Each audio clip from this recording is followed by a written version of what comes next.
Салам достор, каналыма кош келиңиздер. Бүгүн бизде көк пияз жана жумуртка менен пирожкилер.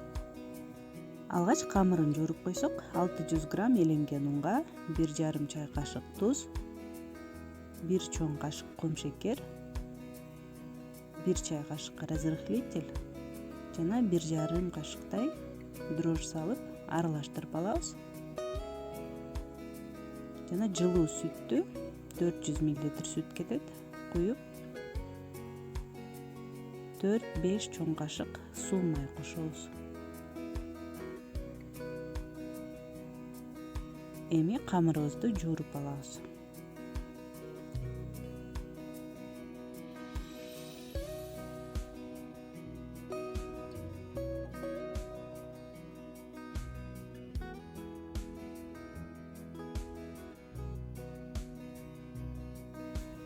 Камырды жакшылап бийлеп алабыз, бир 10 мүнөттөй. Ошондо назик, жумшак камыр болот. Бир аз колго жабышкан.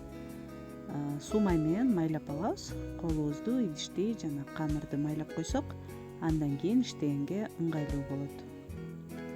Эми үстүн жаап, жылуулап, жылуу жерге 1 саатка көтөрүлгөнчө коюп коебуз.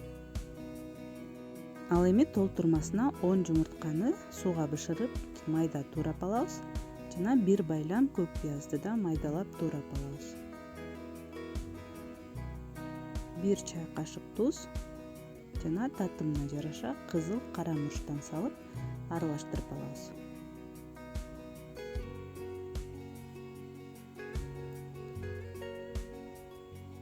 Толтурмабыз өтө кургак болбош үчүн 4-5 кашык сүттөн кошуп койсок, бир аз нымдуураак болот.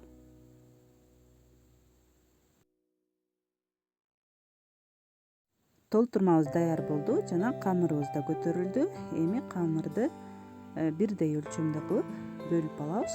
Эгер 60-65 граммдан бөлүп алсак, анда 16-17 пирожки чыгат.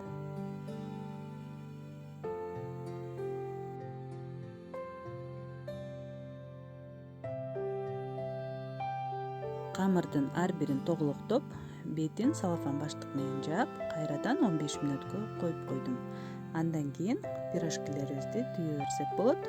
Тоголок кылып жайып, 3 бурчтук формасында түйүп алдым. Ал эми сиз өзүңүзгө жаккан формада түйүп алсаңыз болот. Камырды жайып жатканда, столдун үстүн ундаганда, майлаганда жокмун. Өзү эле абдан ыңгайлуу иштегенге.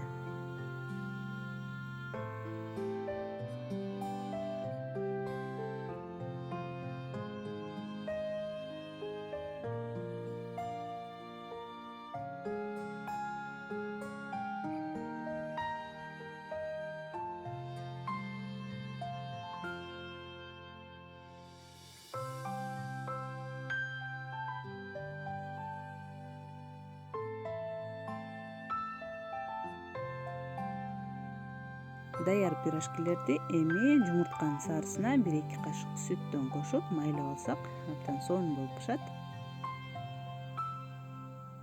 Жана кунжуттун данегинен да сээп койсок жакшы болот. 180 градуста 15-20 мүнөт бышырып алабыз. Мына ушундай сонун пирожкилерибиз даяр болду. Аябай назик, жумшак жана даамдуу. Эгер бул видео жакса, анда каналыма катталып, класс басып, колдоп коюңуздар. Суроолор болсо, комментарий жазыңыздар. Кийинки видеолордон көрүшкөнчө саламатта калыңыздар.